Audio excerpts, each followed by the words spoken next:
Hello मेरे प्यारे बच्चों, आप सभी कैसे हैं। चलिए आज हम लोग फिर से इस वीडियो की शुरुआत करते हैं। आपके केमिस्ट्री का एक बहुत ही महत्वपूर्ण पार्ट होता है ऑर्गेनिक केमिस्ट्री, जिसका हिंदी होता है कार्बनिक रसायन। और ये कार्बनिक रसायन ऑर्गेनिक केमिस्ट्री क्या होता है, बहुत ही इंपॉर्टेंट पार्ट होता है 11th और 12th का, जिसका उपयोग जिसके द्वारा हम लोग किसी भी कंपटीशन में, बोर्ड में कोई भी एग्जामिनेशन हो, मैथमेटिक्स के तरह यहां स्कोरिंग कर सकते हैं आप, बशर्ते ऑर्गेनिक केमिस्ट्री को सिस्टमैटिक ढंग से डीपली नॉलेज के साथ अगर स्टडी किया जाता है तो आप मैथमेटिक्स की तरह यहां पे मार्क्स ऑब्टेन कर सकते हैं। तो चलिए, हर इंसान जब जन्म लेता है तो पहले उसके माता पिता के बारे में हम लोग जानते हैं, वो कैसे जन्म लिया, उसके पिताजी कौन है, माताजी कौन है। सेम उसी तरह आज हम लोग 11th का हम लोग ऑर्गेनिक केमिस्ट्री शुरू करने वाले हैं, जहां पर हम लोग ऑर्गेनिक केमिस्ट्री के बारे में हिस्टोरिकल स्टडी करेंगे, इसके इतिहास के बारे में जानेंगे, यह कैसे कैसे शुरू हुआ, उसके बाद हम आगे तक पढ़ेंगे। तो आज हमारा लेक्चर 1 है, आपके सामने है, देखिए, historical study of organic chemistry. Historical study of organic chemistry यानी इसको आप इंट्रोडक्शन के नाम से जान सकते हैं। आज हम लोग देखेंगे ऑर्गेनिक केमिस्ट्री का परिचय क्या है, इसकी बैकग्राउंड क्या है, यह कैसे कैसे डेवलप किया और आज कहां तक है। तो सबसे पहले मैं ये बताना चाहता हूं कि ऑर्गेनिक कंपाउंड्स की स्टडी हम लोग ऑर्गेनिक केमिस्ट्री में करते हैं, और आज ऑर्गेनिक कंपाउंड्स लगभग 60 लाख होंगे, 60 लाख की संख्या से ज्यादा है ऑर्गेनिक कंपाउंड्स। सोचिए कितना बड़ा यह केमिस्ट्री है। तो चलिए पहले हम लोग देखते हैं कि आखिर में ऑर्गेनिक केमिस्ट्री, ये जो ऑर्गेनिक वर्ड है, ऑर्गेनिक शब्द है, यह कैसे आया। तो 250 वर्ष पहले की बात है, जब विज्ञान विकसित नहीं था, हमारे पास टेक्नोलॉजी नहीं थी, विश्व बहुत पिछड़ा हुआ था। उस वक्त देवी देवताओं का माहौल था, लोग अंधविश्वास में ज्यादा विश्वास रखते थे। उस वक्त की बात हम लोग यहाँ करने वाले हैं आज। तो चलो मेरे प्यारे बच्चों, जुड़ जाओ और यहाँ शुरू करते हैं ऑर्गेनिक केमिस्ट्री, जिसको हिंदी में कहते हैं कार्बनिक रसायन। ऑर्गेनिक केमिस्ट्री का हिंदी होता है कार्बनिक रसायन। तो पहले देखें इसका जन्मदाता कौन है, किसने इस केमिस्ट्री को दिया, जिसके बारे में हम लोग आज स्टडी करते हैं। वो कौन सा वैज्ञानिक है जो इसका जनक है। तो चलिए, यहां पे 2 वैज्ञानिकों का नाम आता है।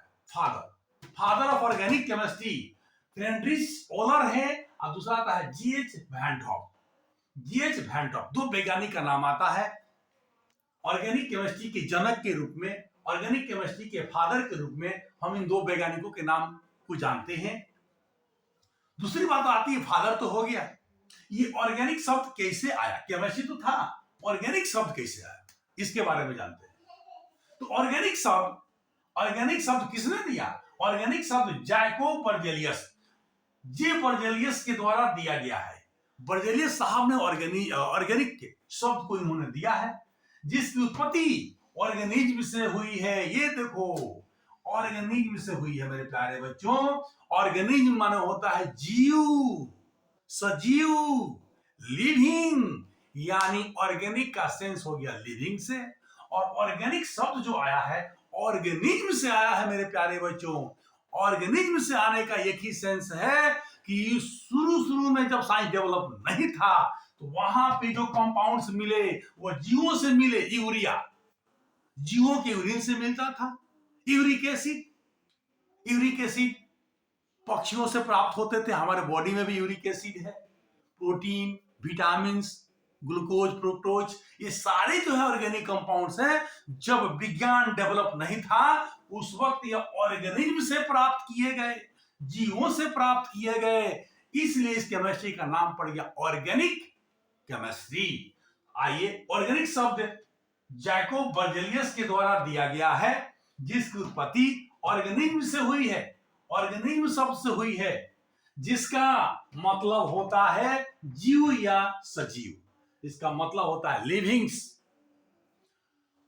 अब इसी के आधार पर बर्जेलियस साहब ने ऑर्गेनिक केमिस्ट्री का डेफिनेशन दे दिया कि आखिर में ऑर्गेनिक केमिस्ट्री किसे कहेंगे।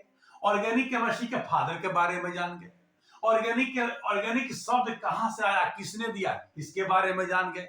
ऑर्गेनिक शब्द बर्जेलियस ने दिया। ऑर्गेनिक शब्द कैसे आया, ऑर्गेनिज्म से आया। ऑर्गेनिज्म से क्यों आया भाई, क्योंकि इसका मतलब जीव होता है और जीवों से ये कंपाउंड्स मिल रहे थे शुरू में, इसलिए लोगों ने इसका नाम ऑर्गेनिक केमिस्ट्री रख दिया। ओल्ड डेफिनेशन में देखिए, केमिस्ट्री की वह शाखा जिसमें हम लोग वैसे यौगिक का अध्ययन करते हैं। केमिस्ट्री की वह शाखा जिसमें हम लोग वैसे यौगिक का अध्ययन करते हैं जिसकी उत्पत्ति सजीवों या जीवों से होती है, ऑर्गेनिक केमिस्ट्री कहलाती है। ऑर्गेनिक केमिस्ट्री कहलाती है। ये देखिए, जीवों से जो कंपाउंड्स मिले, जो यौगिक मिले, उसका अध्ययन करने के लिए लोगों ने ऑर्गेनिक रख दिया, क्योंकि जीवों का हिंदी, जीवों का अंग्रेजी क्या होता है, ऑर्गेनिज्म होते हैं, इसलिए नाम पड़ गया ऑर्गेनिक केमिस्ट्री। अब इसी के आधार पर बर्जेलियस साहब क्या किए, एक सिद्धांत का प्रतिपादन उन्होंने कर दिया। एक सिद्धांत उन्होंने दिया बर्जेलियस साहब ने, वाइटल फोर्स थ्योरी के नाम से जानते हैं, जिसका हिंदी क्या होता है, जैव शक्ति का सिद्धांत। जैव शक्ति का सिद्धांत कहेंगे, जीवन शक्ति का सिद्धांत कहेंगे। 1815 में उन्होंने दिया था। क्या है देखिए, यह सिद्धांत बर्जेलियस के द्वारा 1815 में द्वारा प्रतिपादित किया गया। इस सिद्धांत के अनुसार इन्होंने क्या कह दिया, इस सिद्धांत के अनुसार कार्बनिक यौगिकों का निर्माण सदैव जीवों में दैविक शक्ति के प्रभाव से होता है। दैविक शक्ति के प्रभाव से सजीवों में इस कंपाउंड का फॉर्मेशन होता है। इसको हम प्रयोगशाला में नहीं बना सकते हैं, इसको हम लैब में नहीं बना सकते हैं, और इसी बात को कहा गया यह वाइटल फोर्स थ्योरी है। और देने वाला वैज्ञानिक कौन है बाबू, बर्जेलियस है। लेकिन यह सिद्धांत बहुत दिन तक नहीं चला। यह 1815 की बात है, और 28 में सिद्धांत का अंत हो गया, और अंत करने वाले वैज्ञानिक का नाम था, इनका शिष्य था वोलर। तो चलिए अब देखते हैं इस सिद्धांत का अंत, वाइटल फोर्स थ्योरी का अंत किसने किया, कैसे किया। चलिए अब हम देखते हैं end of vital force theory.